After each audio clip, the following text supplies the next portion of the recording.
Hello guys and welcome back to my channel. Today in this video I'm going to build and fly the Drib Skyeliner HD frame which I've recently reviewed. In this video I'm going to quickly go over the components that I used and then show you the build procedure and some flight footage. Now first of all, a few words about the frame itself.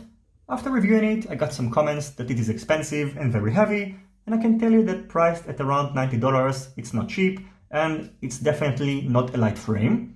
Having said that, you should keep in mind that this frame features very high quality carbon fiber parts which are not cheap, and even though it's on the heavy side, after flying it I can tell you that the weight distribution is good and this frame is definitely built for freestyle and not going to break easily in case of a crash.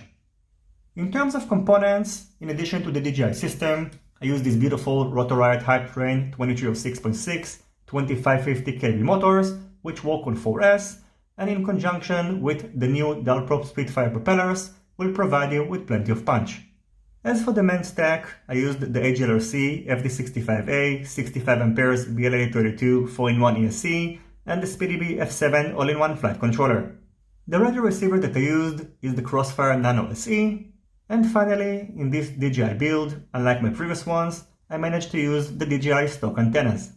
As for the build itself, this frame is pretty easy to assemble, and as you can see this is not a very tight build, so it will leave you with plenty of space to accommodate your electronic parts.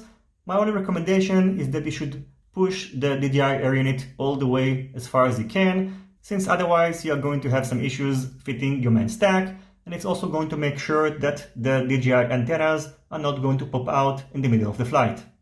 The weight of my build without a battery is 453.1 grams, and after adding this CNHL 1500 mAh 4S battery, which is the one that I used when flying this quadcopter, the total weight is 635.5 grams, and in terms of flight time you can expect about 3 minutes if you are going to fly aggressively, and if you are going to just hover around, which is definitely not what this frame is made for, you can expect about 5 minutes.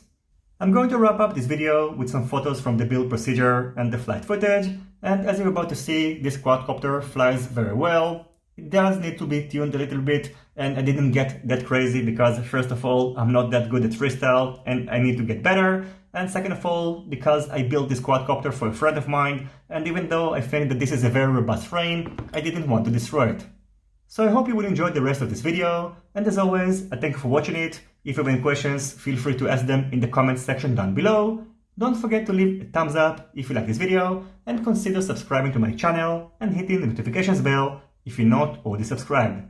See you in my next videos, and goodbye.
My jungle,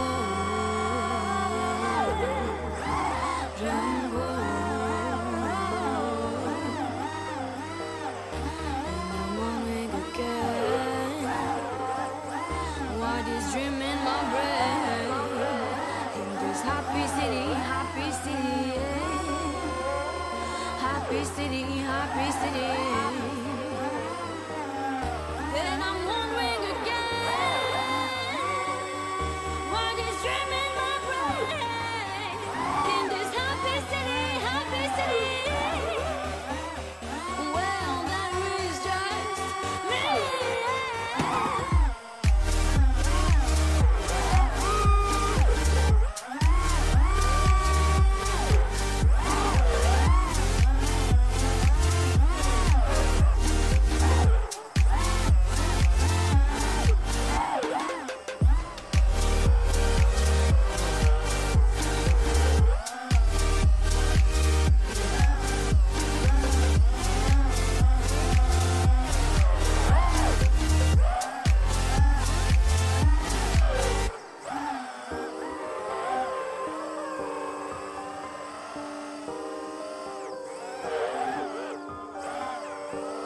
happiness is near. They smile in the corner. You should see the owner. The owner. And I'm on wing again. Why this dream in my brain?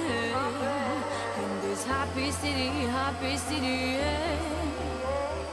Happy city, happy city.